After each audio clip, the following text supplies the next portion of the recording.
I'm 25, but every once in a while I'm reminded how old I am compared to a lot of the young people, the young hip people of my generation who do things like, hey girl, and full stop, and period, and all those things. Well, watch this. Abortion activist. She is called to Congress to testify on her abortion activism. And she's asked about things like late-term abortion, partial birth abortion, and just basic scientific questions about what it really means to abort a child that late into its development, right about to be born, all of these things. And she just continues to say, with partial birth abortion, I trust the woman to make the right decision for her body. Full stop. Full stop. Full stop. Full stop. Full stop. It's pretty wild, but I want you guys to watch this just to really see, there's no thought beyond these general talking points, but of course they follow it up with the cool, woke, hip, full stop, period, yo. As I noted earlier, it is a self-evident truth that all human beings are made by their Creator and endowed by Him with certain inalienable rights. The first listed in our Declaration is the right to life. Since the medical doctor here wants to deny the facts and reality, let me ask the abortion advocate, Ms. Armide, to answer my questions on this subject. Ma'am, you testified that you are, quote, unapologetic in seeking unrestricted abortion access. So I'm wondering, at what point is it not okay to abort a child? What age of gestation?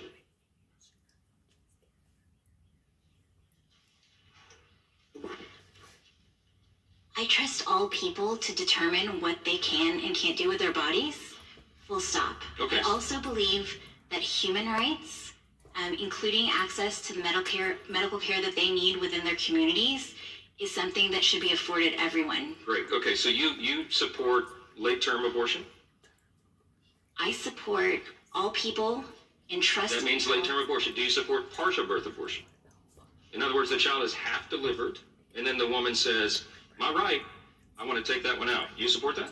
I trust people to make decisions about their body. Wow. Okay.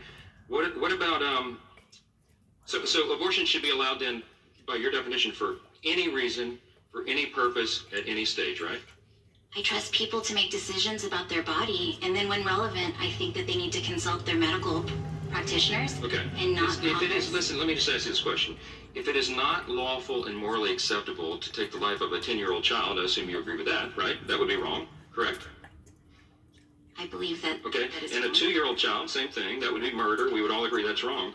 Then what is the principal distinction between the human being that is 2 years old, or 9 months old, or 1 week old, or an hour old, than one that is 8 inches further up the birth canal in the utero? What's the difference? Why is it okay in the latter case and not the former cases? I trust people to determine what to do with their own bodies. Wow. Full stop. Wow. Full stop indeed. And that describes right there exactly what this is about. There's a legal issue here, but underneath that is a moral issue. It's about reality. It's about science, the advancement of medical technology. You're talking about unborn children. And your full stop is that you will support the termination of that child at any time. And that is frightening. And that is why this decision should be turned to the popular will of the people, and hopefully they'll protect the sanctity of every single human life and live up to the standards of our Declaration of Independence.